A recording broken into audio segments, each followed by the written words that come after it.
2024년 11월 21일 목요일 오전 10시 17분. 그날 라온산업본사 18층 대회의실에서 믿을 수 없는 일이 일어났습니다. 뭐 하는 겁니까? 당장 손 떼. 비명가도 같은 고함이 회의실을 가득 채웠습니다. 중요한 경영 전략 회의가 한창 진행되던 순간이었습니다. 스크린에는 올해 4분기 실적 보고서가 떠 있었고 10여 명의 임원들이 긴장한 표정으로 앉아 있었습니다. 회장석 맨 앞에는 라온산업 박종훈 회장이 자리하고 있었습니다. 바로 그때였습니다. 회의실 뒤편에서 한 여자가 벌떡 일어나더니 벽면의 조명 스위치 패널로 달려갔습니다. 35살의 신입 인턴 윤채였습니다. 그녀는 주저하지 않고 메인 조명 스위치를 내렸습니다. 찰칵! 순식간에 회의실 전체가 어둠에 잠겼습니다. 프레젠테이션 화면에 희미한 빛만이 남았습니다. 사람들의 얼굴은 보이지 않았습니다. 오직 당황한 목소리들만 사방에서 터져나왔습니다. 뭐야, 정전이야? 아니, 누가 스위치를? 이게 무슨 일이야? 보안팀장이 제일 먼저 반응했습니다. 그는 휴대폰 손전등을 켜고 스위치 패널 쪽으로 달려갔습니다. 그리고 그곳에 서 있는 윤채를 발견했습니다. 그녀는 여전히 스위치에 손을 댄 채 미동도 하지 않고 있었습니다. 당신 지금 뭐 하는 거요? 보안팀장이 윤채의 팔을 잡았습니다. 다른 보안요원 2명이 달려와 그녀를 제압했습니다. 누군가 조명을 다시 켰습니다. 환한 불빛이 회의실을 채웠습니다. 모든 사람의 시선이 윤채에게 쏠렸습니다. 박 회장이 자리에서 일어났습니다. 그의 얼굴은 분노로 붉게 물들어 있었습니다. 저 사람 누구요? 비서실장이 황급히 대답했습니다. 신입 인턴입니다, 회장님. 이번 달에 들어온. 인턴이 감히 이런 짓을? 회의실은 아수라장이 됐습니다. 임원들은 경악한 표정으로 웅성거렸습니다. 누군가는 휴대폰을 꺼내 누군가에게 연락했습니다. 보안 요원들은 윤채를 회의실 밖으로 끌어냈습니다. 그 모든 순간 동안 윤채는 한마디도 하지 않았습니다. 그녀의 얼굴에는 두려움도 후회도 보이지 않았습니다.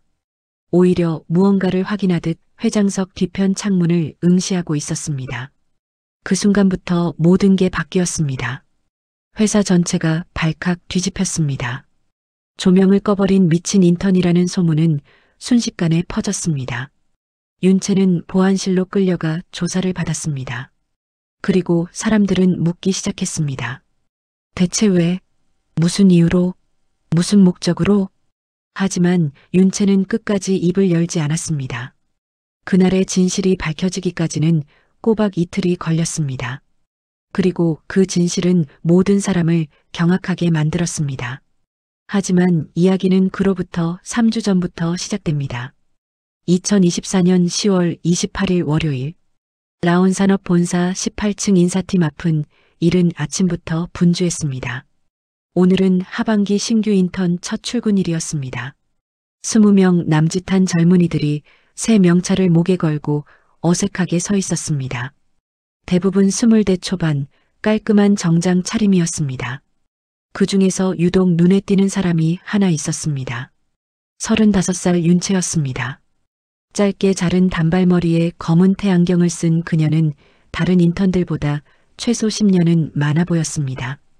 회색 재킷 차림의 그녀는 긴장한 기색도 없이 차분한 표정으로 서 있었습니다. 인사팀 김 대리가 인턴들을 모아놓고 말했습니다. 자, 여러분. 오늘부터 석 달간 라온산업 가족이 되신 걸 환영합니다. 먼저 사옥 투어부터 하겠습니다. 인턴들이 우르르 김 대리를 따라 복도로 나섰습니다. 그런데 윤채의 행동은 달랐습니다. 그녀는 일부러 맨 뒤에서 천천히 걸으며 주변을 관찰했습니다. 김 대리의 설명을 듣는 대신 그녀의 시선은 전혀 다른 곳을 향하고 있었습니다. 복도 천장의 조명 배치, 창문의 위치와 크기, 비상구 표지판, 소화기가 놓인 위치. 윤채는 마치 설계도를 머릿속에 그려넣듯 모든 것을 눈에 담았습니다. 가끔씩 걸음을 멈추고 창밖을 내다봤습니다. 건너편 빌딩과의 거리, 햇빛이 들어오는 각도까지 확인했습니다. 뒤에서 걷던 젊은 여자 인턴이 친구에게 속삭였습니다. 저 언니 왜 저래? 좀 이상하지 않아? 그러게. 나이도 많은데 왜 인턴을 하는 거야? 윤채는 그 말들을 들었지만 표정 하나 변하지 않았습니다. 그냥 묵묵히 관찰을 계속했을 뿐입니다. 투어가 이어지는 동안에도 윤채의 행동은 남달랐습니다. 회의실을 지나갈 때는 문의 높이와 창문 배치를 유심히 봤습니다. 휴게실 앞에서는 천장 환기구 위치를 확인했습니다. 심지어 화장실 앞에서도 멈춰서서 복도 끝 창문을 한참 들여다봤습니다. 김 대리가 의아한 표정으로 물었습니다. 윤채 씨, 괜찮으세요? 뭐 궁금한 거라도? 윤채는 고개를 돌려 그를 봤습니다. 아닙니다. 괜찮습니다. 짧고 담담한 대답이었습니다. 김 대리는 더 이상 묻지 않았습니다.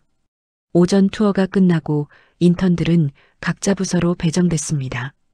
윤채는 경영지원팀에 배치됐습니다. 자리는 복도 끝 구석진 곳이었습니다. 책상 위에는 낡은 컴퓨터와 전화기가 놓여 있었습니다. 다른 인턴들은 컴퓨터를 켜고 업무 매뉴얼을 펼쳐봤지만 윤채는 그러지 않았습니다. 그녀는 가방에서 작은 수첩과 펜을 꺼냈습니다. 그리고 창가로 걸어갔습니다. 사무실 창문은 통유리였습니다. 서울 도심이 한눈에 보이는 전망이었습니다. 윤채는 한참 동안 밖을 내다봤습니다.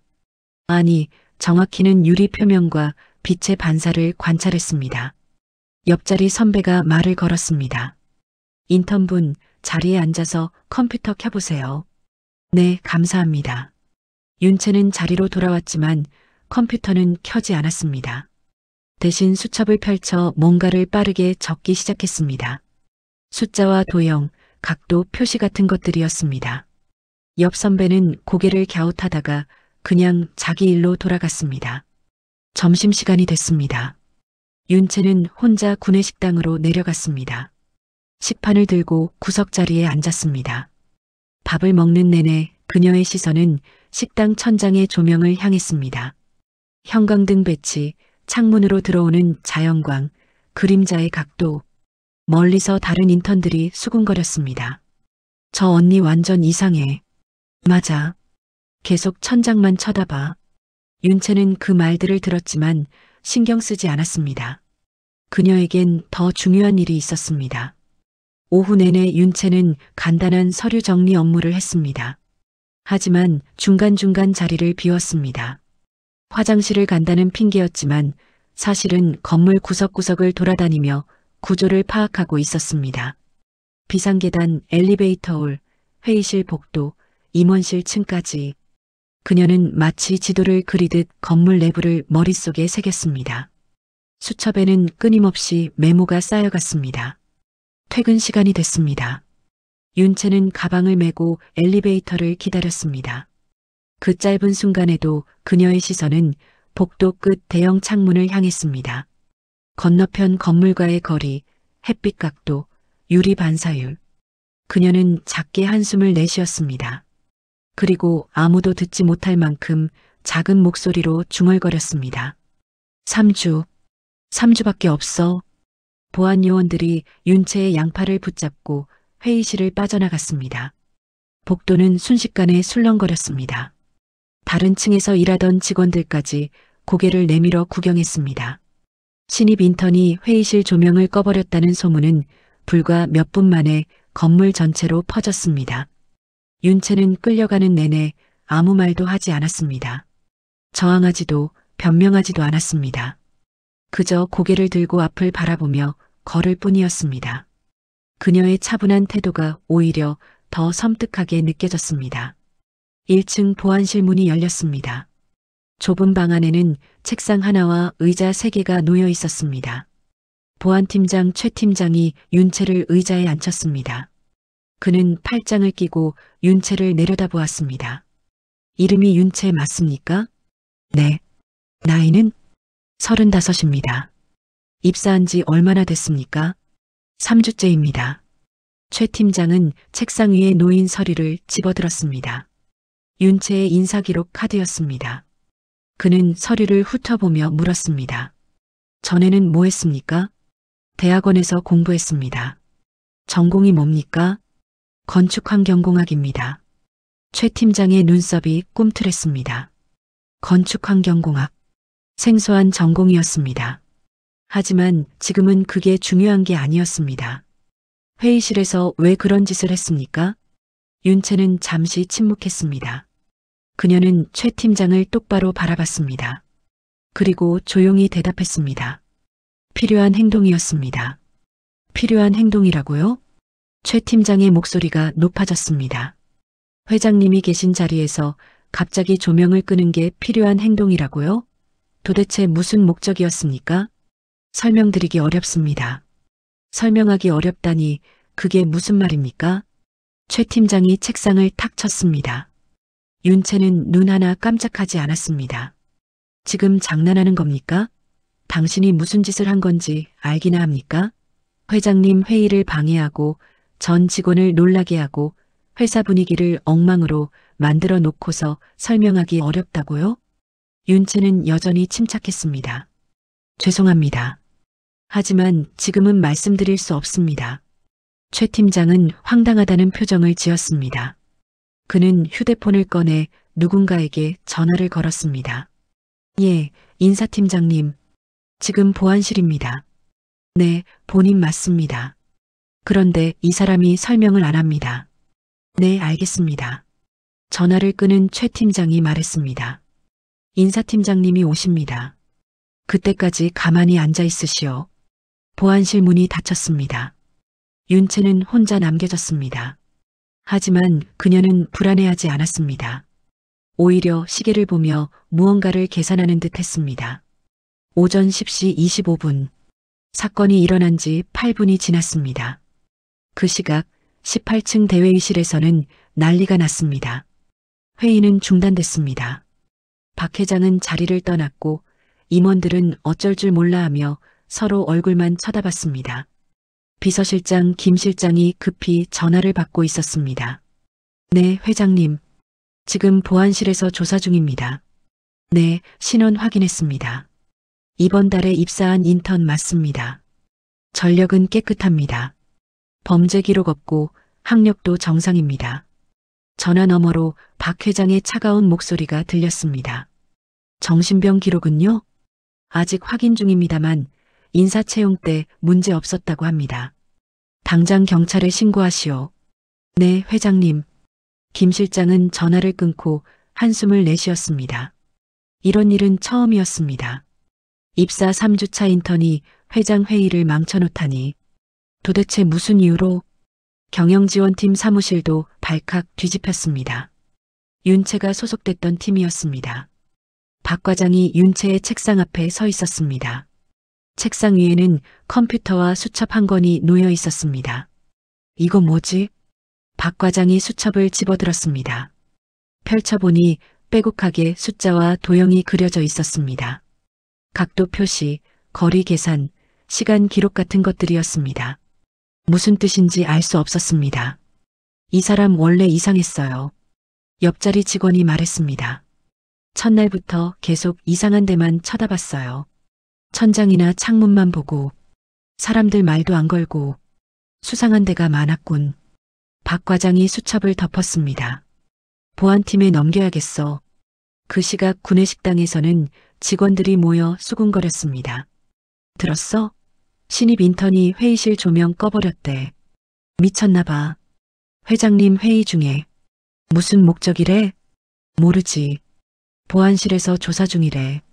테러 아니야? 에이, 설마. 그냥 정신 나간 거 아니야?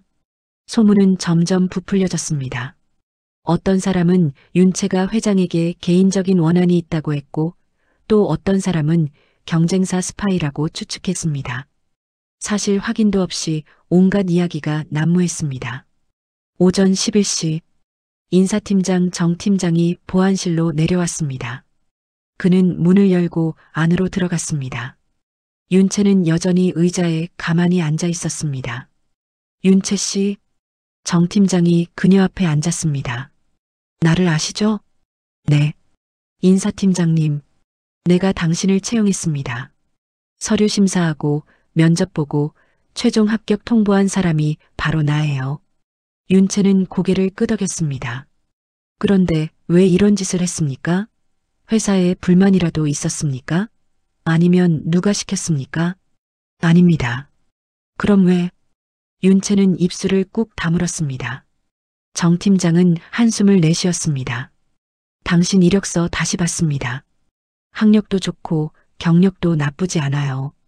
그런데 왜 갑자기 인턴으로 지원했는지 의아했습니다. 35 나이에 대기업 인턴이라니. 윤채는 대답하지 않았습니다. 혹시 처음부터 이런 일을 계획한 겁니까? 우리 회사에 들어와서 뭔가를 하려고? 아닙니다. 그럼 대체 왜입니까? 정 팀장의 목소리가 간절해졌습니다. 그는 정말로 이해할 수가 없었습니다. 멀쩡해 보이는 사람이 왜 갑자기 이런 행동을 했는지.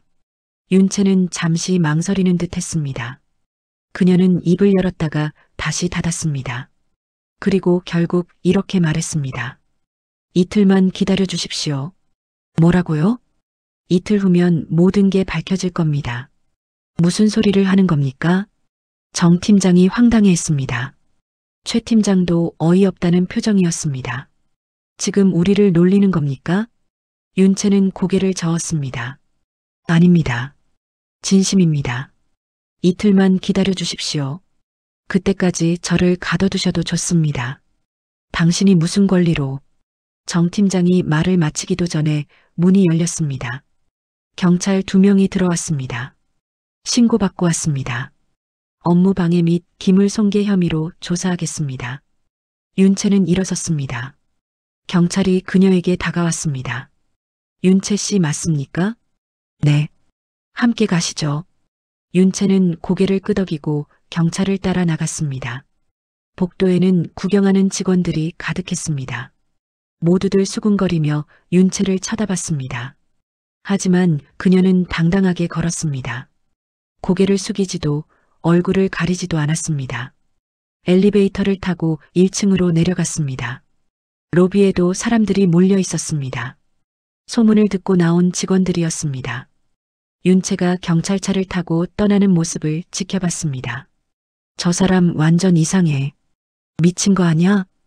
회사 망신이네. 온갖 말들이 쏟아졌습니다.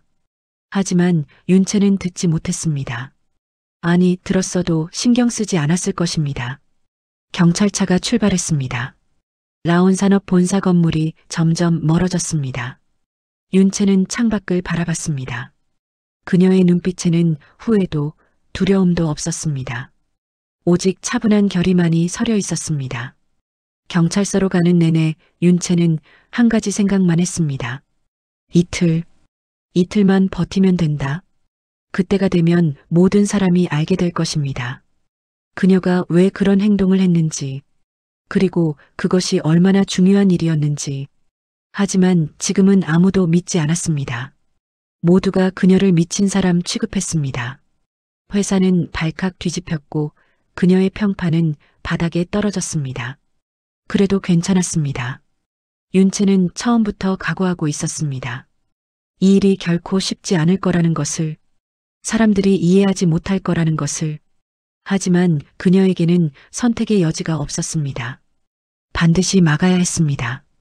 목요일 오후 1시, 라온산업본사는 완전히 뒤집혔습니다. 조명을 꺼버린 인턴 사건은 순식간에 전 직원의 입에 오르내렸습니다.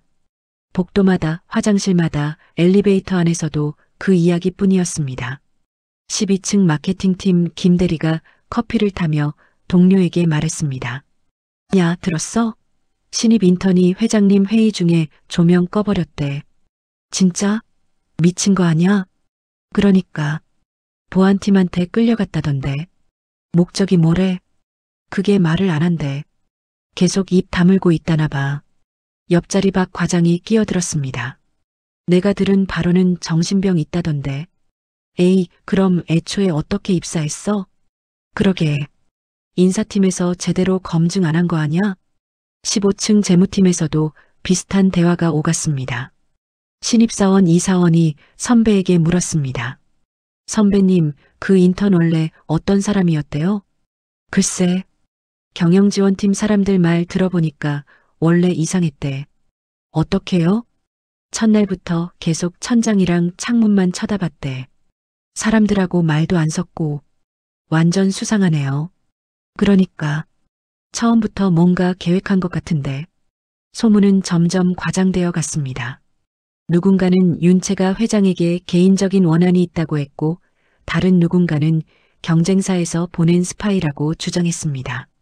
심지어 테러범이라는 말까지 나왔습니다. 18층 비서실은 더욱 난리였습니다. 비서들이 모여 긴급 회의를 하고 있었습니다. 김 실장이 책상을 두드리며 말했습니다. 지금 당장 저 인턴에 대해 모든 걸 조사해. 출신 학교, 전 직장, 가족관계, 교우관계, SNS 계정까지 전부 다. 네, 실장님. 박 비서가 노트북을 열고 검색을 시작했습니다. 윤채, 35살. 서울 출신. AA대학교 건축학과 졸업하고 비비대학원에서 건축환경공학 석사. 건축환경공학이 뭐야? 실내 조명, 온도, 습도 같은 환경 요소를 연구하는 분야래요. 김 실장이 미간을 찌푸렸습니다. 조명 전문가라는 얘기잖아. 그럼 확신범이네. 조명 끄는 게 어떤 결과를 가져올지 뻔히 알면서 한 거야. 더 수상한 게 있습니다. 최 비서가 서류를 들고 왔습니다. 이 사람 석사 졸업하고 2년 동안 공백기예요. 이력서에는 개인 연구 활동이라고만 적혀 있고요. 2년이나? 네. 그리고 갑자기 우리 회사 인턴에 지원했어요. 35 나이에. 김 실장이 고개를 끄덕였습니다. 처음부터 수상했어.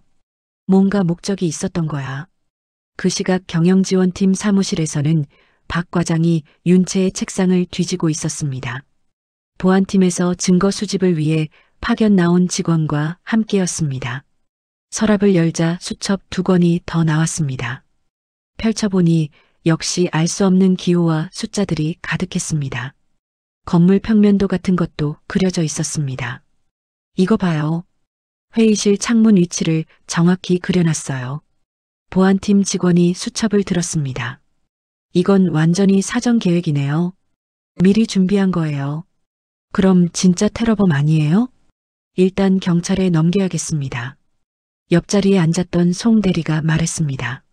저 사람 진짜 이상했어요. 3주 동안 저랑 한마디도 안 했어요. 한마디도요? 네. 인사만 하고 끝. 점심도 혼자 먹고 퇴근도 제일 먼저 하고. 친구 같은 거 없었어요? 당연히 없죠. 쉬는 시간에도 혼자 창문만 쳐다봤으니까. 구내식당에서도 점심을 먹는 직원들 사이에서 그 이야기가 끊이지 않았습니다. 아까 뉴스 봤어? 우리 회사 나왔어. 헐, 진짜? 응. 속보로 떴더라. 대기업 인턴이 회의 중 난동 부렸다고. 완전 망신이네. 한 직원이 휴대폰을 꺼내 포털 사이트를 열었습니다. 실시간 검색어 순위에 라온산업이라는 단어가 떠 있었습니다. 대박.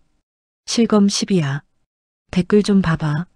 댓글창을 열자 온갖 추측들이 달려 있었습니다. 정신병자 아냐? 회사가 왜 저런 사람을 뽑음? 요즘 기업들 인사관리 엉망이네. 혹시 내부 고발자 아닐까? 직원들은 고개를 저었습니다. 진짜 회사 이미지 다 깎아먹었네. 주가도 떨어지겠다. 한편 16층 법무팀에서는 변호사들이 모여 대책을 논의하고 있었습니다. 일단 업무 방해죄로 고소는 가능합니다. 이 변호사가 말했습니다. 하지만 실질적 피해가 크지 않아서 처벌이 약할 수 있습니다. 그럼 명예훼손은요? 그것도 애매합니다. 회장님 개인이 아니라 회사 이미지가 손상된 거라서요. 결국 해고밖에 없네요. 당연히 해고해야죠. 이런 사람을 계속 둘 순 없습니다. 오후 3시 20층 회장실에서는 긴급 임원회의가 열렸습니다. 박 회장을 중심으로 각 부서 임원들이 둘러앉았습니다. 박 회장이 차갑게 입을 열었습니다. 상황 파악됐습니까? 김 실장이 보고했습니다. 신원 조회 결과 범죄 기록은 없습니다. 학력과 경력도 정상입니다. 그럼 왜 그런 짓을 한 겁니까? 아직 동기를 밝히지 않고 있습니다. 박 회장이 책상을 탁 쳤습니다. 말도 안 되는 소리. 멀쩡한 사람이 갑자기 조명을 끈단 말입니까? 그게 김 실장이 말을 흐렸습니다. 한 가지 이상한 점이 있습니다. 뭡니까? 그 인턴이 이틀만 기다려달라고 했습니다. 이틀? 네. 이틀 후면 모든 게 밝혀질 거라고 했답니다. 회의실이 조용해졌습니다. 임원들이 서로 눈치만 보았습니다. 재무 담당 전 상무가 입을 열었습니다. 혹시 우리 회사 내부 정보를 폭로하려는 건 아닐까요? 무슨 정보를? 예를 들어 분식회계나 비자금 같은. 박 회장의 얼굴이 굳었습니다. 우리 회사에 그런 게 있습니까? 아닙니다. 그냥 가능성을 말씀드린 겁니다. 인사 담당 정 전무가 말했습니다. 일단 경찰 조사 결과를 기다려야 할 것 같습니다. 그리고 즉시 징계위원회를 열어 해고 절차를 밟겠습니다. 그렇게 하시오. 박 회장이 고개를 끄덕였습니다. 그날 저녁 뉴스에서 이 사건이 보도됐습니다. 대기업 라온산업에서 황당한 사건이 발생했습니다. 신입 인턴이 회장이 참석한 회의 도중 갑자기 조명을 꺼버린 겁니다.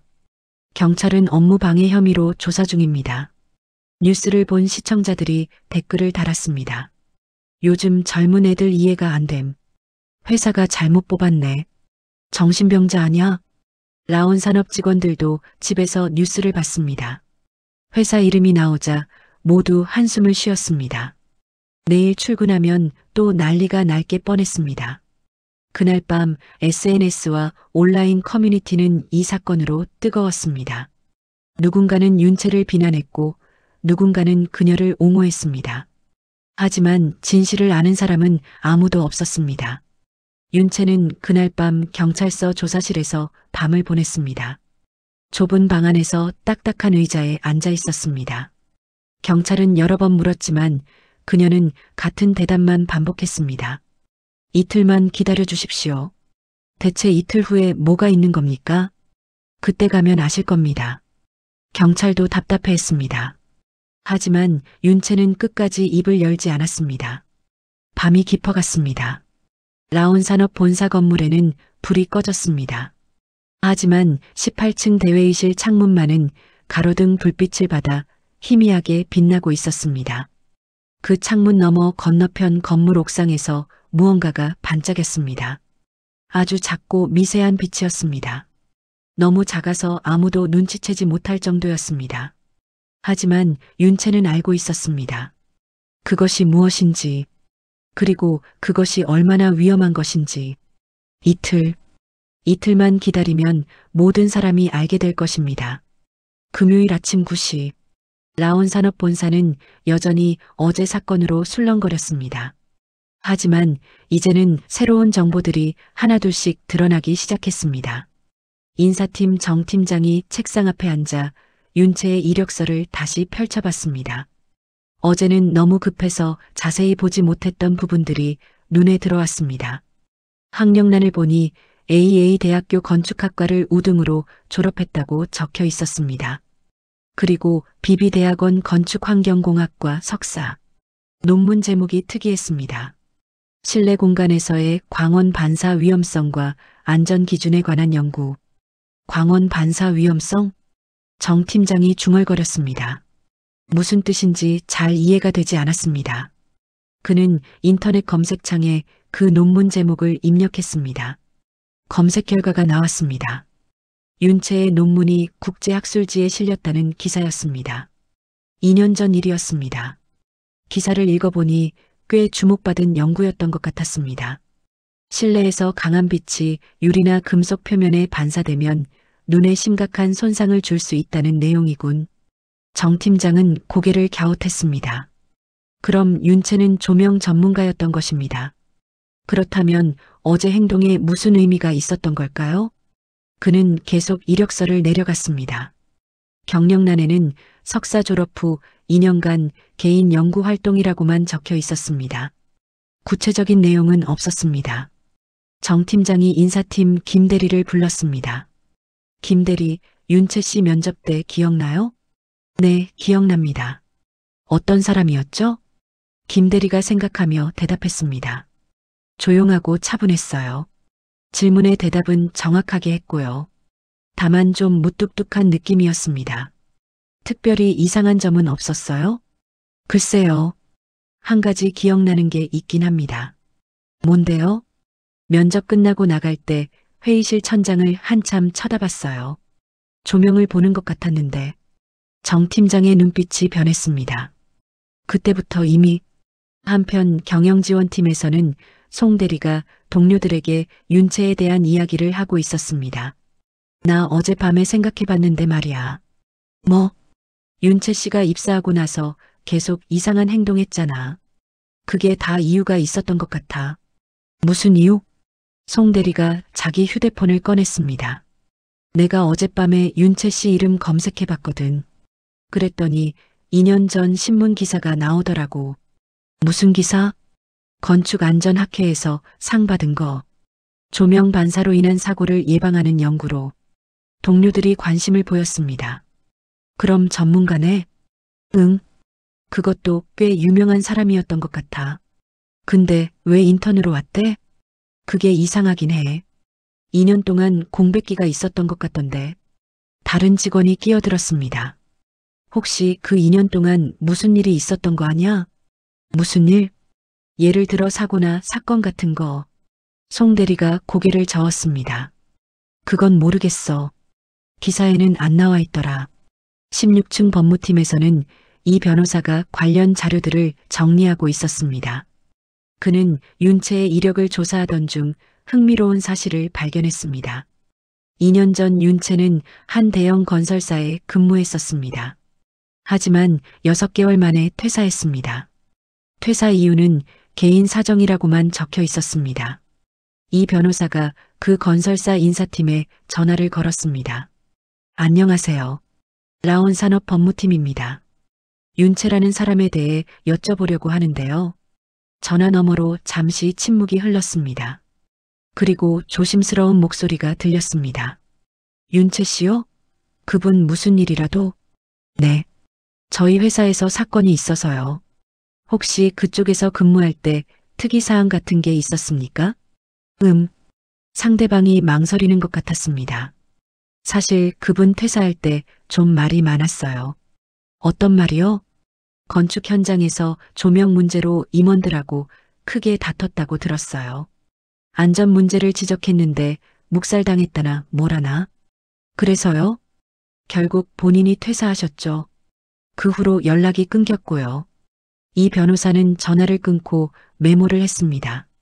윤채는 2년 전에도 조명 안전 문제로 회사와 갈등이 있었던 것입니다. 오전 11시 경찰서 조사실에서는 형사가 윤채를 다시 조사하고 있었습니다. 윤채 씨, 하루가 지났습니다. 이제 좀 말씀해 주시겠습니까? 윤채는 여전히 침착했습니다. 내일이면 됩니다. 내일 뭐가 있는 겁니까? 직접 보시면 아실 겁니다. 형사가 한숨을 내쉬었습니다. 당신 변호사 선임 안 하셨죠? 필요 없습니다. 가족한테 연락은 하셨습니까? 윤채의 표정이 잠깐 흔들렸습니다. 하지만 곧 다시 평온해졌습니다. 가족은 없습니다. 부모님도요? 어머니는 작년에 돌아가셨습니다. 형사가 서류를 넘기며 물었습니다. 형제자매는요? 없습니다. 친구나 지인은요? 연락할 사람이 없습니다. 형사는 윤채를 바라봤습니다.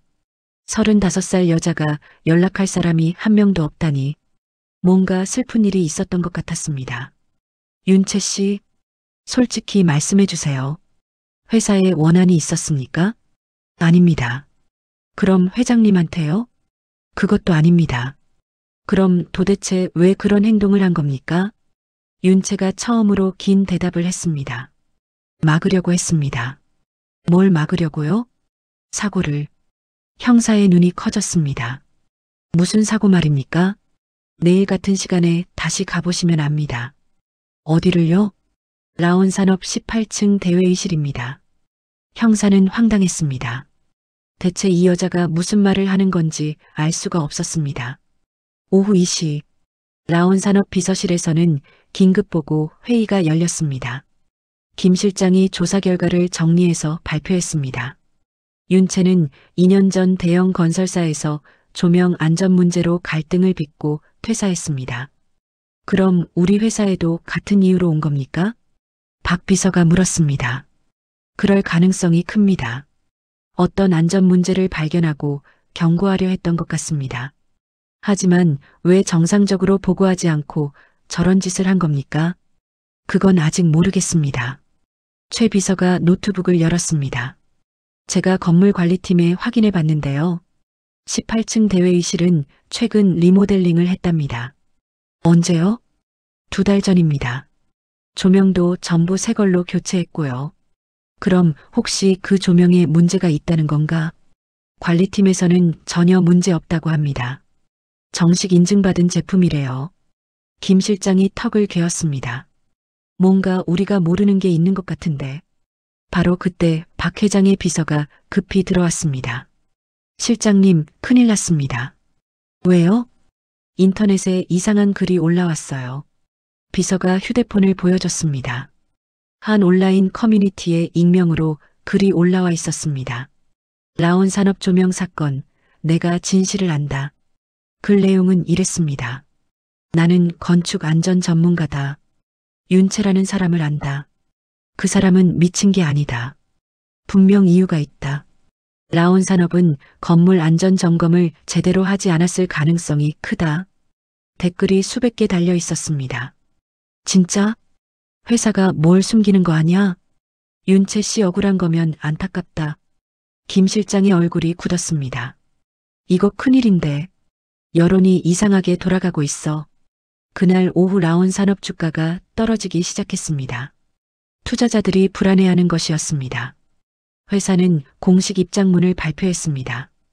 해당 인턴의 행동은 개인적 일탈이며 회사 운영과는 무관합니다. 하지만 의심은 쉽게 가라앉지 않았습니다. 그날 저녁 윤채는 여전히 경찰서에 있었습니다. 창문 너머로 석양이 지고 있었습니다. 하루가 또 지나갔습니다. 이제 내일만 기다리면 됩니다. 내일 목요일 오전 10시. 지난주 사건이 일어났던 바로 그 시간. 그때가 되면 모든 사람이 알게 될 것입니다. 윤채가 왜 그런 행동을 했는지, 그리고 그것이 얼마나 중요한 일이었는지. 윤채는 창밖을 바라보며 작게 중얼거렸습니다. 조금만 더 버티면 돼. 토요일 아침 8시. 라온 산업은 주말임에도 불구하고 일부 직원들이 출근해 있었습니다. 평소 같으면 한산에 쓸 본사 건물이 어제보다 더 분주했습니다. 조명 사건은 이제 단순한 해프닝이 아니라 회사 전체를 뒤흔드는 문제로 번졌습니다.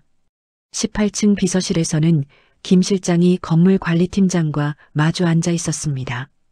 다시 한번 확인하겠습니다. 18층 대회의실 조명에 문제가 있습니까? 관리팀 박 팀장이 서류를 펼쳐 보였습니다. 없습니다. 2달 전 리모델링 때 정식 인증받은 LED 조명으로 전부 교체했습니다. 안전검사도 통과했고요. 그럼 창문은요? 유리 상태는 괜찮습니까? 당연히 괜찮습니다. 강화유리고 정기 점검도 다 받았습니다. 김 실장이 한숨을 내쉬었습니다. 그럼 도대체 윤채가 뭘 본 겁니까? 바로 그때 최 비서가 급히 들어왔습니다. 실장님, 경찰서에서 연락 왔습니다. 뭐래요? 윤채가 오늘 오전 10시에 18층 대회의실로 오라고 합니다. 뭐라고요? 김 실장이 벌떡 일어났습니다. 그 여자가 무슨 권리로 우리 보고 오라는 겁니까? 경찰도 같이 온답니다. 윤채가 계속 그 시간 그 장소가 중요하다고 우겨서요. 김 실장은 잠시 생각했습니다. 황당한 요구였지만 거절할 이유도 없었습니다. 어차피 진실이 밝혀져야 이 소동이 끝날 테니까요. 알았어요. 회장님께 보고하고 준비하겠습니다. 오전 9시 30분. 경찰차 한 대가 라온 산업 본사 앞에 멈췄습니다. 뒷좌석에서 윤채가 내렸습니다. 이틀 만에 보는 회사였습니다. 경찰 2명이 그녀를 양쪽에서 호위했습니다. 로비에는 구경하러 나온 직원들이 몰려 있었습니다. 윤채가 들어서자 웅성거림이 터져나왔습니다. 저 사람이야. 미친 인턴. 뻔뻔하게 다시 왔네. 윤채는 그 시선들을 무시하고 엘리베이터로 향했습니다. 경찰과 함께 18층 버튼을 눌렀습니다. 엘리베이터 안은 무거운 침묵으로 가득했습니다. 딩. 18층에 도착했습니다. 문이 열리자 비서실 직원들이 기다리고 있었습니다. 김 실장이 차갑게 말했습니다. 따라오시오. 일행은 복도를 따라 대회의실로 향했습니다. 회의실 문이 열렸습니다. 안에는 이미 몇 명이 앉아 있었습니다. 박 회장과 주요 임원들이었습니다. 박 회장이 윤채를 노려봤습니다. 드디어 왔군요. 이제 설명 좀 해보시오. 대체 무슨 장난을 치는 겁니까? 윤채는 대답하지 않았습니다. 대신 시계를 봤습니다. 9시 45분. 아직 15분 남았습니다. 말 안 할 겁니까? 박 회장의 목소리가 날카로워졌습니다. 윤채가 조용히 입을 열었습니다. 15분만 기다려 주십시오. 뭐라고요? 오전 10시 정각이 되면 모든 걸 설명드리겠습니다. 회의실이 술렁거렸습니다. 임원들이 서로 눈짓을 주고받았습니다. 황당하다는 표정들이었습니다. 형사가 윤채에게 물었습니다. 윤채 씨, 정확히 10시에 뭐가 일어난다는 겁니까? 직접 보시면 됩니다. 윤채는 창문 쪽으로 걸어갔습니다. 그리고 커튼을 활짝 열었습니다. 아침 햇살이 쏟아져 들어왔습니다. 뭐 하는 겁니까? 김 실장이 물었습니다.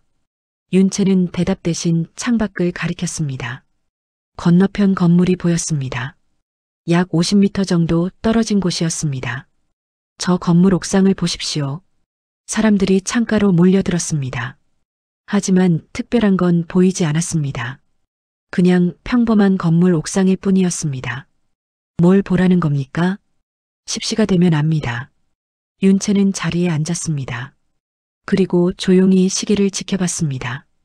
9시 50분, 9시 55분. 시간이 천천히 흘렀습니다. 회의실은 이상한 긴장감에 휩싸였습니다. 아무도 말하지 않았습니다.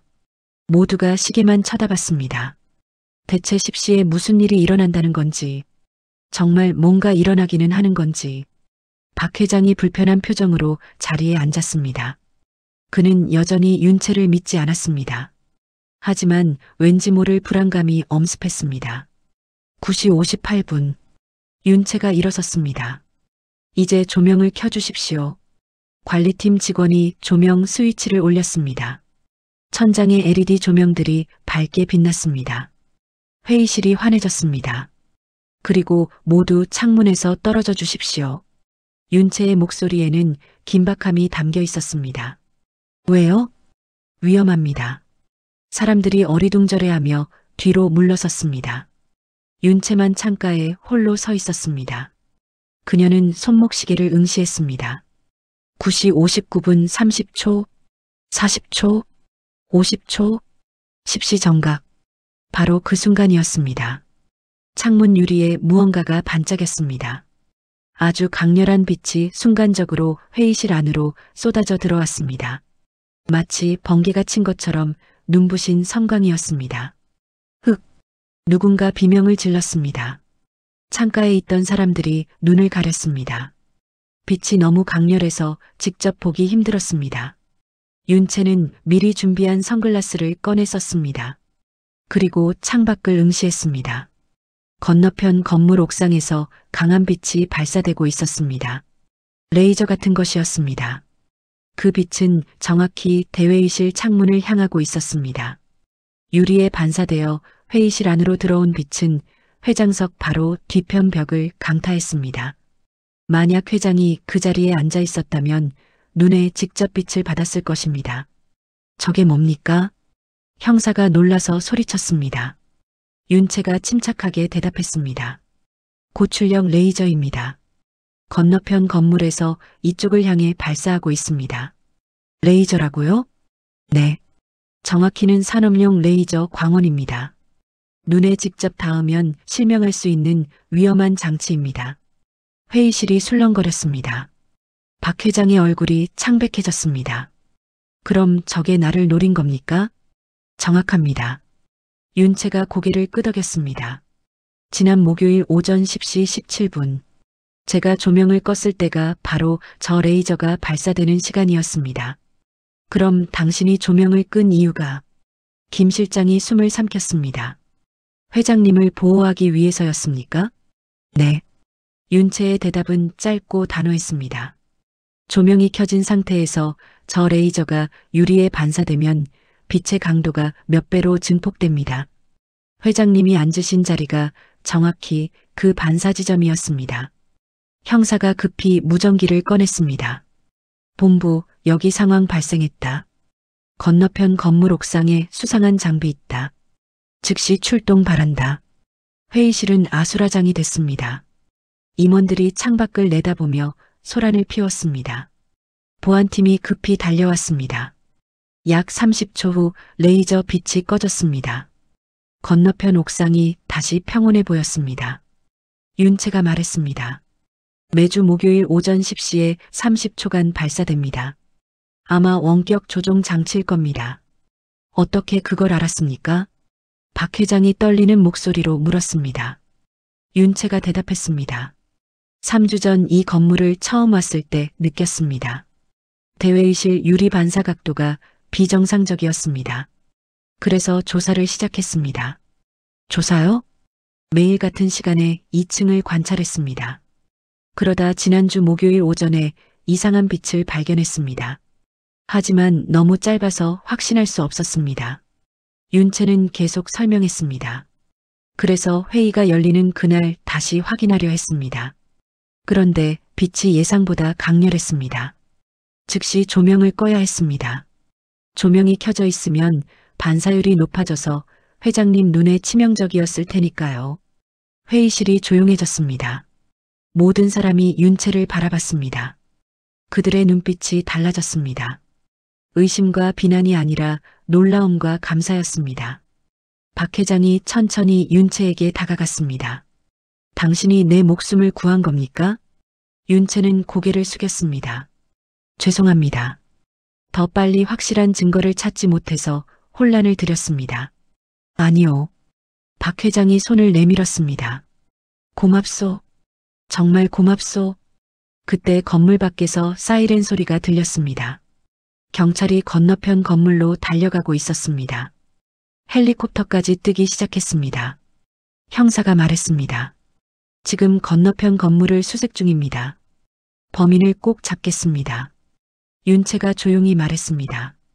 범인은 이미 도망갔을 겁니다. 원격 장치였으니까요. 그럼 어떻게 찾습니까? 장비를 분석하면 누가 설치했는지 알 수 있을 겁니다. 회의실 문이 열리고 더 많은 경찰과 보안 요원들이 들어왔습니다. 상황은 급격하게 변했습니다. 윤채는 더 이상 용의자가 아니라 영웅이 됐습니다. 김 실장이 윤채에게 다가왔습니다. 정말 죄송합니다. 오해했습니다. 다른 임원들도 하나둘 사과했습니다. 윤채는 담담하게 받아들였습니다. 괜찮습니다. 저도 설명을 제대로 못했으니까요. 박 회장이 물었습니다. 왜 처음부터 말하지 않았습니까? 윤채가 대답했습니다. 확실한 증거 없이 말하면 아무도 믿지 않을 거라고 생각했습니다. 그래서 오늘까지 기다렸습니다. 다시 같은 시간에 레이저가 발사될 거라는 걸 알았으니까요. 위험한 도박이었소. 알고 있었습니다. 하지만 회장님 목숨이 걸린 일이었습니다. 박 회장은 윤채를 한참 바라봤습니다. 그리고 깊이 고개를 숙였습니다. 내 생명의 은인이요. 토요일 오후 2시 건너편 건물 옥상은 경찰과 감식팀으로 북적였습니다. 그들이 발견한 것은 정교하게 설치된 장비였습니다. 삼각대 위에 고정된 고출력 레이저 장치와 타이머, 그리고 원격 조종 수신기였습니다. 감식반장이 장비를 조심스럽게 살폈습니다. 이거 완전 전문가 솜씨인데요. 옆에 있던 형사가 물었습니다. 어떤 전문가요? 산업용 레이저 다루는 사람. 아무나 이런 거 못 만들어요. 각도 계산도 정밀하고 타이머 설정도 완벽합니다. 지문은요? 없습니다. 깨끗하게 닦았어요. CCTV도 확인했는데 일주일 전 야간에 검은 옷 입은 사람이 올라왔더군요. 얼굴은 안 보입니다. 형사가 한숨을 내쉬었습니다. 계획적 범행이네요. 바로 그때 다른 형사가 급히 달려왔습니다. 형사님, 장비 일련번호 추적됐습니다. 어디서 구입한 겁니까? 온라인 산업용품 사이트입니다. 한 달 전에 구매했는데 배송지가 가짜 주소예요. 결제는요? 선불 충전 카드로 했습니다. 추적 불가능합니다. 형사가 이를 갈았습니다. 범인은 철저하게 준비했습니다. 모든 흔적을 지웠습니다. 같은 시각 라온산업본사 회장실에서는 긴급회의가 열렸습니다. 박 회장과 주요 임원들, 그리고 경찰 간부가 모여 있었습니다. 경찰 총경이 보고했습니다. 회장님을 노린 계획적 범행이 확실합니다. 범인은 아직 특정하지 못했지만 수사를 확대하겠습니다. 박 회장이 침통한 표정으로 물었습니다. 내가 누구한테 원한을 샀겠습니까? 김 실장이 조심스럽게 말했습니다. 회장님, 혹시 최근에 갈등이 있었던 사람이 있습니까? 글쎄요. 박 회장이 생각에 잠겼습니다. 경영하다 보면 적이 생기기 마련이지. 하지만 이렇게까지 할 사람이 누구일까? 재무 담당 전 상무가 끼어들었습니다. 지난달에 협력업체 몇 곳과 계약을 해지했습니다. 그쪽에서 반발이 심했는데요. 그 정도로 살인을 시도할까요? 가능성은 있습니다. 계약 해지로 파산한 업체도 있으니까요. 경찰 총경이 메모했습니다. 그 업체들 명단 주시면 조사하겠습니다. 회의가 이어지는 동안 윤채는 별도의 방에서 경찰 조사를 받고 있었습니다. 형사가 그녀에게 물었습니다. 윤채 씨는 어떻게 레이저를 발견했습니까? 처음엔 우연이었습니다. 윤채가 차분하게 설명했습니다. 입사 첫날 건물을 둘러보다가 18층 유리 반사율이 이상하다고 느꼈습니다. 각도와 조명 배치가 위험한 조합이었거든요. 그게 무슨 뜻입니까? 제 전공이 건축환경공학입니다. 실내 공간에서 빛이 어떻게 반사되는지 연구했습니다. 18층 회의실은 반사 각도가 비정상적으로 집중되는 구조였습니다. 형사가 고개를 끄덕였습니다. 그래서 매일 관찰했다는 거군요. 네.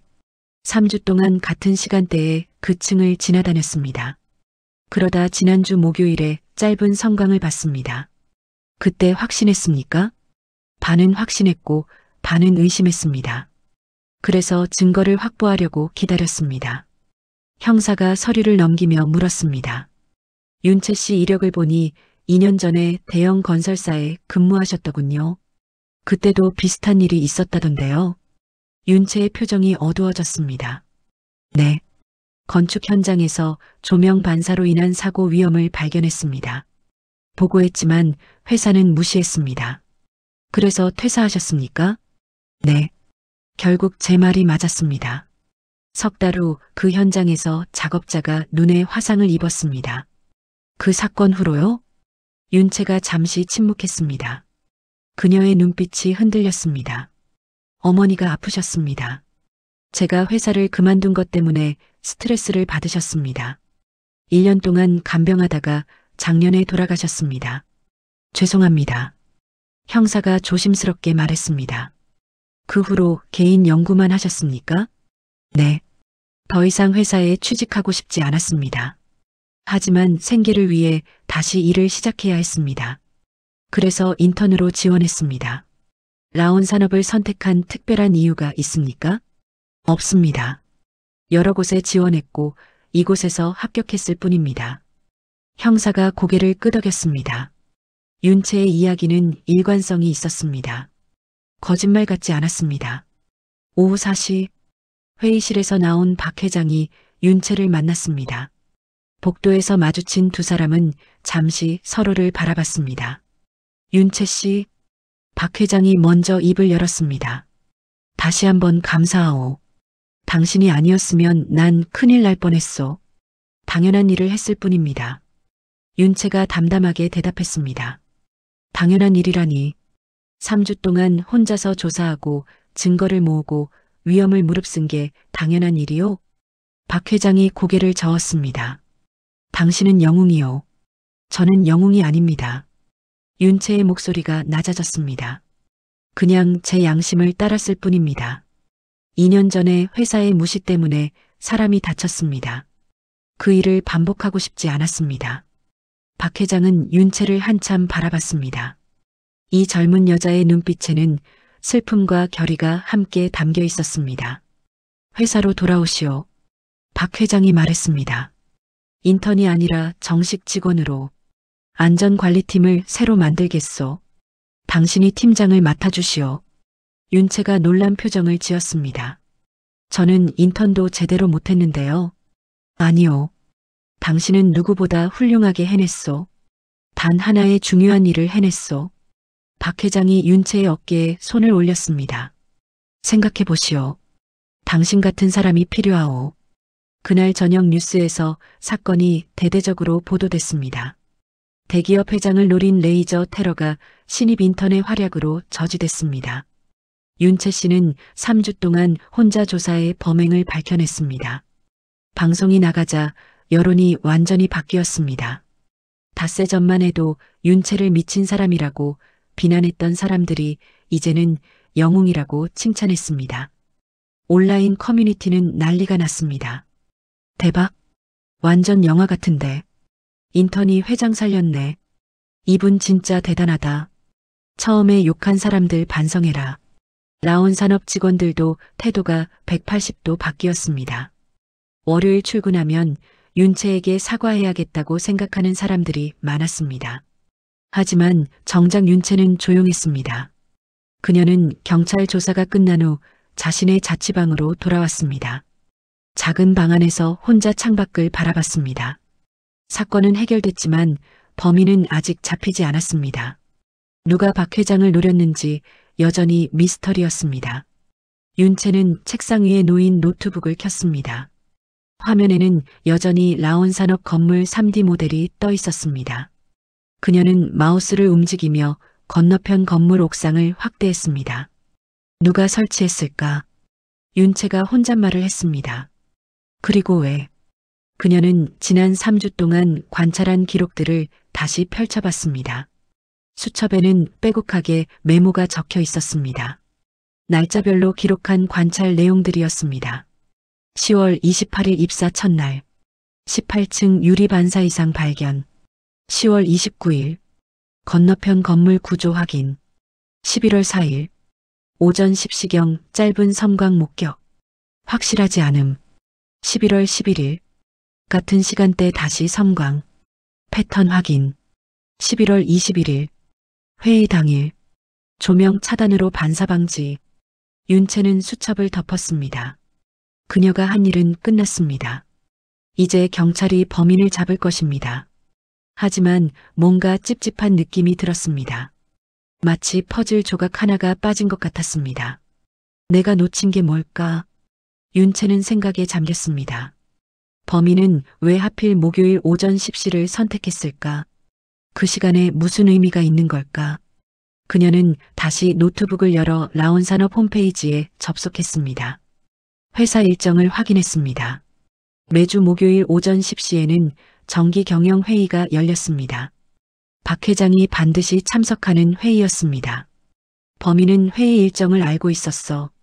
윤채의 눈빛이 날카로워졌습니다. 그럼 내부 사람일 가능성이 높아. 그녀는 급히 휴대폰을 들었습니다. 담당 형사에게 전화를 걸었습니다. 형사님, 제가 하나 발견한 게 있습니다. 뭡니까? 범인은 회사 일정을 알고 있었을 겁니다. 내부자일 가능성이 큽니다. 전화 너머로 잠시 침묵이 흘렀습니다. 좋은 지적입니다. 내부 조사를 시작하겠습니다. 전화를 끊은 윤채는 창밖을 바라봤습니다. 밤하늘에 별이 총총했습니다. 사건은 아직 끝나지 않았습니다. 진짜 범인은 아직 그림자 속에 숨어 있었습니다. 일요일 아침 10시, 경찰은 라온 산업 내부 조사를 본격적으로 시작했습니다. 회의 일정을 알 수 있는 사람은 누구인지, 박 회장에게 원한이 있을 만한 직원은 누구인지 하나하나 확인했습니다. 비서실이 먼저 조사 대상이 됐습니다. 회장 일정을 가장 잘 아는 부서였으니까요. 김 실장을 시작으로 비서 5명이 경찰서로 출두했습니다. 김 실장님, 회장님 일정은 누가 관리합니까? 형사가 물었습니다. 저와 박 비서, 최 비서가 공유합니다. 그럼 세 분만 아는 겁니까? 아닙니다. 일정표는 임원들에게도 공유됩니다. 대략 15명 정도가 볼 수 있습니다. 형사가 고개를 끄덕이며 메모했습니다. 그 15명 명단을 주시겠습니까? 물론입니다. 같은 시각 재무팀에서도 조사가 진행됐습니다. 지난달 계약 해지된 협력업체 관련 담당자들이었습니다.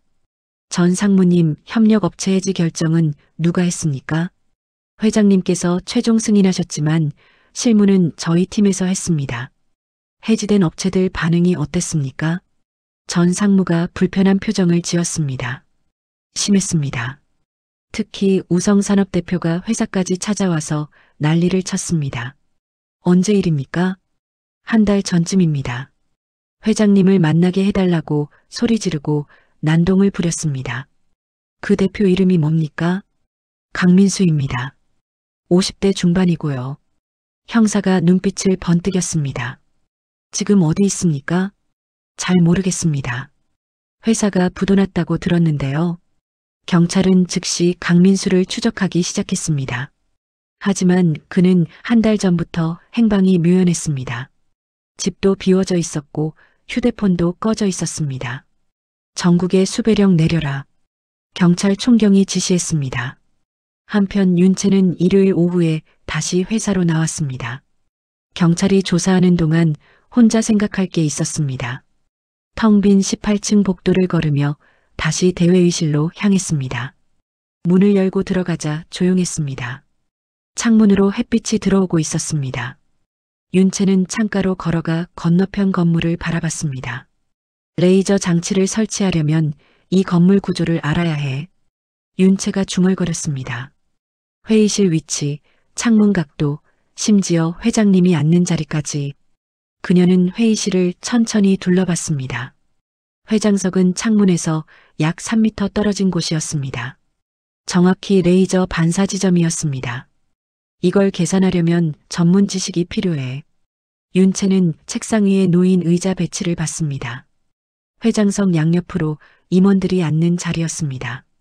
명패가 붙어 있었습니다. 김 실장, 전 상무, 정 전무, 최 전무. 그녀의 시선이 한 명패에서 멈췄습니다.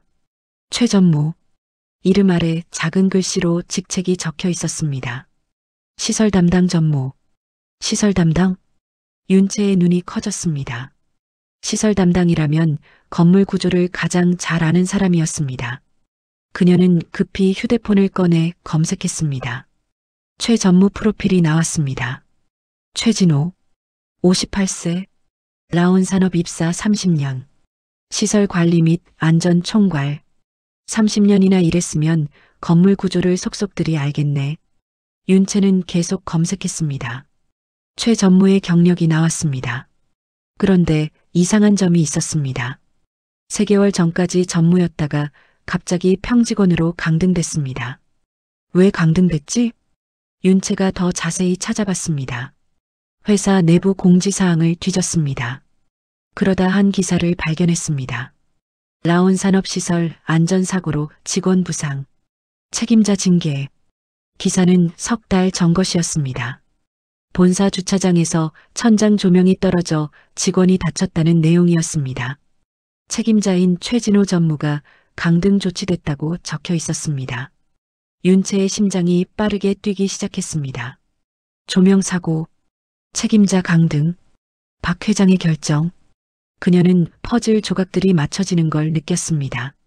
최 전무는 30년을 일한 회사에서 갑자기 강등됐습니다. 박 회장의 명령으로. 그리고 그는 건물 구조를 완벽하게 알고 있었습니다. 윤채는 즉시 형사에게 전화했습니다. 형사님, 최진호라는 사람을 조사해 보세요. 누굽니까? 라온산업 시설 담당 전무였던 사람입니다. 석 달 전에 강등됐습니다. 강등 이유가 뭡니까? 조명 안전사고 책임입니다. 전화 너머로 형사가 숨을 들이켰습니다. 지금 어디 계십니까? 18층 대회의실입니다. 그대로 계십시오. 지금 갑니다. 30분 후 형사 2명이 도착했습니다. 윤채는 자신이 발견한 내용을 설명했습니다. 최진호 전무는 건물 구조를 가장 잘 압니다. 그리고 박 회장에게 원한이 있었을 겁니다. 하지만 직접적인 증거가 없지 않습니까? 증거를 찾아야 합니다. 윤채가 단호하게 말했습니다. 최 전무 사무실을 수색해 보세요. 경찰은 즉시 16층 시설팀으로 내려갔습니다. 최 전무의 책상은 구석에 있었습니다. 강등된 후 자리도 구석으로 밀려났던 것입니다. 형사가 책상 서랍을 열었습니다. 서류들이 가득했습니다. 대부분 건물 점검 보고서였습니다. 그런데 맨 밑에서 이상한 서류가 나왔습니다. 이게 뭡니까? 형사가 서류를 꺼냈습니다. 건물 평면도였습니다. 그런데 평범한 평면도가 아니었습니다. 18층 대회의실 부분에 붉은 펜으로 표시가 돼 있었습니다. 각도 계산과 거리 측정 같은 것들이었습니다. 이거 완전 범행 계획서잖아요. 다른 형사가 말했습니다. 윤채가 서류를 자세히 봤습니다. 그녀의 표정이 굳어졌습니다. 맞습니다. 이건 레이저 반사 각도를 계산한 겁니다. 최진호가 범인이란 얘기군요. 하지만 지금 어디 있습니까? 형사들이 최진호를 찾기 시작했습니다. 회사에는 나오지 않았습니다. 집에 전화해도 받지 않았습니다. 가족에게 연락했더니 일주일 전부터 집에 안 들어왔다고 했습니다. 도망간 겁니다. 형사가 말했습니다. 사건이 터진 걸 알고 숨은 거예요. 경찰은 전국에 수배령을 내렸습니다. 최진호의 사진이 뉴스에 나왔습니다. 목격자 신고를 기다렸습니다. 그날 저녁 제보가 들어왔습니다. 강원도 어느 산골 펜션에서 최진호로 보이는 사람이 목격됐다는 겁니다. 경찰 특공대가 즉시 출동했습니다. 밤 11시에 펜션을 포위했습니다. 조용히 접근해서 문을 열었습니다. 경찰이다. 나와라. 안에서 인기척이 들렸습니다. 그리고 뒷문이 열리는 소리가 났습니다. 도망친다. 뒤로 돌아. 특공대원들이 뒤쪽으로 달려갔습니다. 어둠 속에서 한 남자가 뛰어나왔습니다. 최진호였습니다. 멈춰. 손들어. 하지만 최진호는 계속 뛰었습니다. 산으로 올라가려 했습니다. 특공대원이 뒤쫓았습니다. 더 이상 도망칠 곳 없어. 최진호가 멈춰섰습니다. 그는 천천히 돌아섰습니다.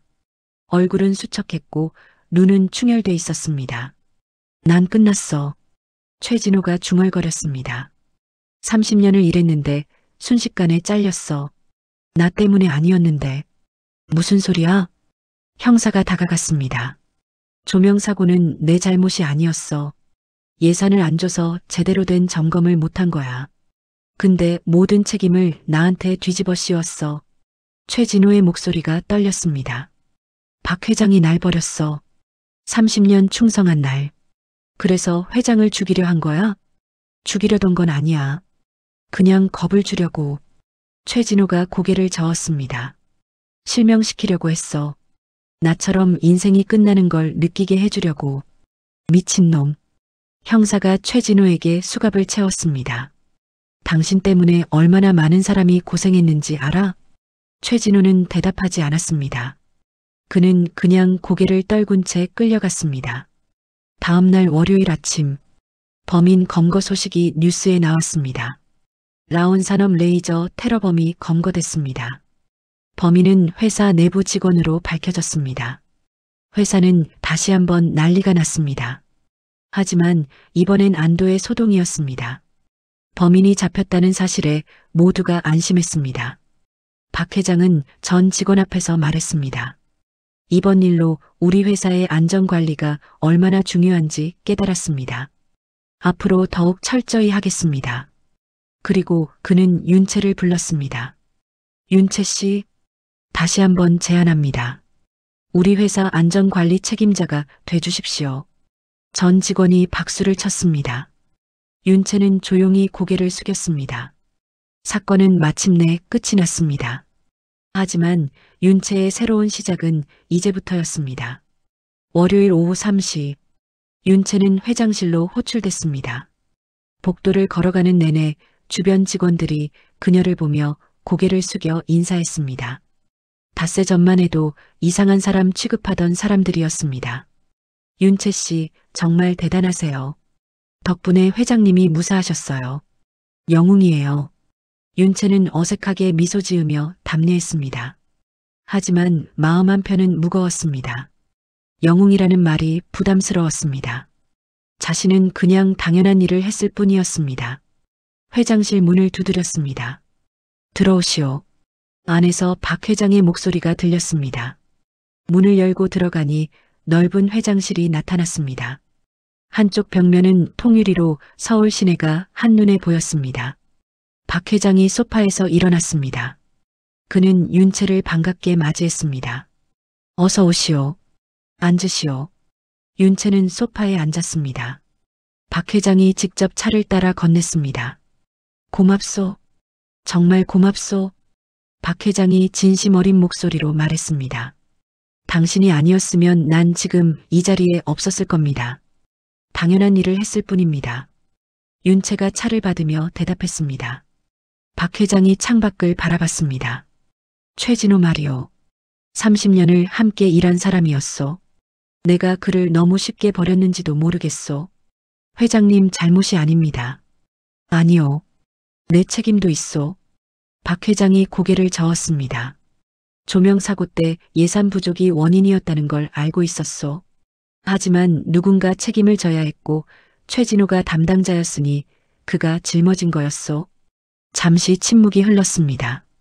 이번 일로 많은 걸 배웠소. 직원 한 명 한 명이 얼마나 소중한지, 안전이 얼마나 중요한지. 박 회장이 윤채를 돌아봤습니다. 그래서 더욱 당신이 필요하오. 우리 회사에 남아서 제대로 된 안전 시스템을 만들어 주시오. 윤채는 잠시 말이 없었습니다. 차를 한 모금 마시며 생각을 정리했습니다. 회장님, 윤채가 조심스럽게 입을 열었습니다. 제안 정말 감사합니다. 하지만 죄송합니다. 박 회장의 눈이 커졌습니다. 거절하시겠다는 겁니까? 네. 저는 라온 산업에 남을 수 없습니다. 왜요? 대우는 걱정 마르시오. 팀장이 아니라 임원으로 모시겠소. 윤채가 고개를 저었습니다. 대우 문제가 아닙니다. 그럼 뭡니까? 박 회장이 답답한 표정을 지었습니다. 윤채는 잠시 망설이다가 솔직하게 말했습니다. 저는 회장님을 구한 게 아닙니다. 무슨 소리요? 저는 그냥 일어날 뻔한 사고를 막았을 뿐입니다. 회장님이 특별해서가 아니라 그게 제 일이었기 때문입니다. 윤채의 눈빛이 진지했습니다. 2년 전 건설 현장에서도 똑같은 상황이 있었습니다. 저는 경고했지만 아무도 듣지 않았습니다. 결국 사람이 다쳤습니다. 그래서 이번엔 막은 거군요. 네. 하지만 그게 끝이 아닙니다. 윤채가 창밖을 바라봤습니다. 제가 여기 있으면 라온 산업만 안전해집니다. 하지만 세상에는 수많은 건물이 있고 수많은 위험이 있습니다. 박 회장이 무슨 말인지 알 것 같았습니다. 더 넓은 세상에서 일하고 싶다는 거군요. 네. 저는 연구를 하고 싶습니다. 건물 안전 기준을 만들고 사고를 예방하는 시스템을 연구하고 싶습니다. 윤채가 가방에서 서류 한 장을 꺼냈습니다. 사실 일주일 전에 연락을 받았습니다. 국제안전조명연구소에서요. 제 논문을 보고 함께 일하자는 제안이었습니다. 국제안전조명연구소요? 네.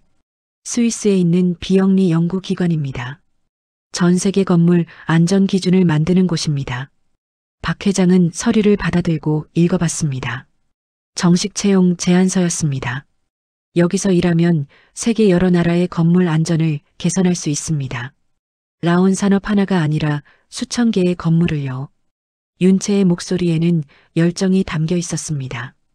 그게 제가 정말 하고 싶은 일입니다. 박 회장은 한참 동안 서류를 들여다봤습니다. 그리고 천천히 고개를 끄덕였습니다. 알겠소. 그가 서류를 돌려주며 말했습니다. 당신을 잡을 수 없겠군요. 죄송합니다. 아니요. 미안할 것 없소. 박 회장이 일어나 창가로 걸어갔습니다. 사실 당신 같은 사람은 한 회사에 묶여 있기엔 아깝소. 더 큰 일을 해야 하는 사람이요. 그가 돌아서며 손을 내밀었습니다. 행운을 빕니다. 그리고 당신이 하는 일이 많은 생명을 구할 거라 믿소. 윤채는 일어나 악수를 받았습니다. 감사합니다. 회장님, 나흘 후 금요일, 윤채의 마지막 출근 날이었습니다. 정식 직원도 아니었지만 회사는 그녀를 위해 작은 송별회를 열었습니다. 경영지원팀 사무실에 직원들이 모였습니다. 케이크와 꽃다발이 준비돼 있었습니다. 윤채 씨, 정말 수고 많으셨어요. 박 과장이 꽃다발을 건넸습니다. 처음엔 오해해서 죄송했어요. 송 대리도 다가왔습니다. 저도 뒤에서 이상하다고 수군거렸어요. 정말 미안해요. 괜찮습니다. 윤채가 웃으며 대답했습니다. 이해합니다. 저도 설명을 제대로 못했으니까요. 다른 직원들도 하나둘 다가와 인사했습니다. 닷새 전까지만 해도 그녀를 피했던 사람들이었습니다. 하지만 이제는 진심으로 미안해하고 고마워했습니다. 외국 가서도 건강하세요. 좋은 연구 많이 하세요. 우리 기억해줘요. 윤채는 한 명 한 명과 악수하며 작별 인사를 나눴습니다. 오후 5시, 퇴근 시간이 됐습니다. 윤채는 책상 위를 정리했습니다. 가져갈 것은 거의 없었습니다. 수첩 한 권과 펜 한 자루가 전부였습니다. 로비로 내려가는데 김 실장이 기다리고 있었습니다. 윤채 씨, 회장님께서 배웅하고 싶다고 하십니다. 괜찮습니다.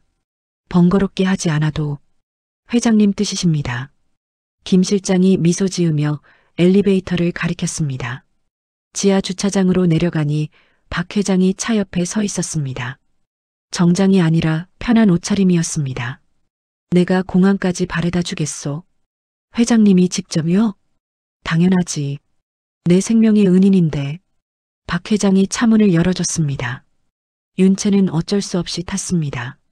차가 출발했습니다. 서울거리가 차창 밖으로 흘러갔습니다. 한동안 둘 다 말이 없었습니다. 후회는 없소? 박 회장이 먼저 침묵을 깼습니다. 없습니다. 윤채가 단호하게 대답했습니다. 여기 남으면 편하게 살 수 있었을 텐데. 편한 게 전부는 아닙니다. 윤채가 창밖을 바라봤습니다. 저는 의미 있는 일을 하고 싶습니다. 제가 할 수 있는 일을요. 박 회장이 고개를 끄덕였습니다. 당신 어머니가 자랑스러워 하실 거요. 윤채의 눈가가 붉어졌습니다. 그랬으면 좋겠습니다. 공항에 도착했습니다. 박 회장이 직접 짐을 내려줬습니다. 건강하시오. 그리고 좋은 일 많이 하시오. 회장님도 건강하십시오. 윤채가 깊이 고개를 숙였습니다. 그리고 직원들 잘 돌봐주십시오. 최진호 같은 일이 다시 생기지 않도록요. 물론이요. 약속하겠소. 박 회장이 악수를 청했습니다. 윤채는 두 손으로 그의 손을 잡았습니다. 감사했습니다. 나야말로 고맙소. 윤채는 몸을 돌려 출국장으로 걸어갔습니다. 몇 걸음 가다가 뒤를 돌아봤습니다. 박 회장이 여전히 서서 손을 흔들고 있었습니다. 윤채도 손을 흔들었습니다. 그리고 다시 앞을 향해 걸었습니다. 출국 심사를 마치고 탑승구로 향했습니다. 비행기 출발까지 1시간 남았습니다. 윤채는 대합실 의자에 앉아 창밖을 바라봤습니다. 휴대폰이 울렸습니다. 뉴스 알림이었습니다. 라온산업 전사 안전 점검 실시. 윤채 씨 조언받아 시스템 전면 개편. 기사를 읽어보니 회사가 빠르게 움직이고 있었습니다. 모든 건물의 조명 안전 점검을 시작했고 외부 전문가들을 초빙해 자문을 받고 있었습니다. 윤채는 만족스럽게 미소 지었습니다. 자신이 시작한 일이 계속되고 있었습니다. 탑승 안내 방송이 나왔습니다. 윤채는 가방을 메고 일어섰습니다. 비행기에 올랐습니다. 창가 자리에 앉아 안전벨트를 맸습니다. 비행기가 활주로로 이동했습니다.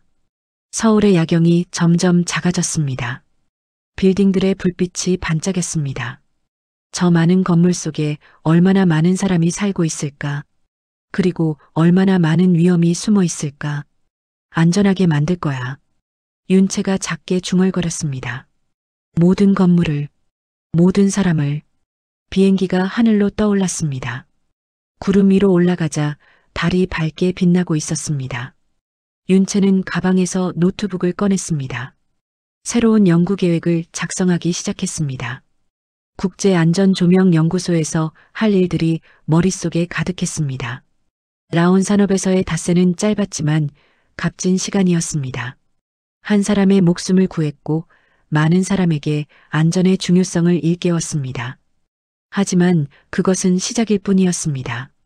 윤채의 진짜 여정은 이제부터였습니다. 세상의 모든 건물을 안전하게 만들겠다는 꿈. 더 이상 조명사고로 다치는 사람이 없는 세상을 만들겠다는 약속. 비행기는 밤하늘을 가르며 서쪽으로 날아갔습니다. 새로운 세상을 향해, 새로운 미래를 향해. 그리고 윤채는 알고 있었습니다. 진짜 영웅은 화려한 자리에 남는 사람이 아니라 조용히 선을 행하고 떠나는 사람이라는 것을, 이름을 남기지 않아도 세상을 조금씩 바꿔가는 사람이라는 것을. 창밖으로 별들이 반짝였습니다. 윤채는 노트북 키보드를 두드리며 미소 지었습니다. 그녀의 새로운 이야기가 시작되고 있었습니다.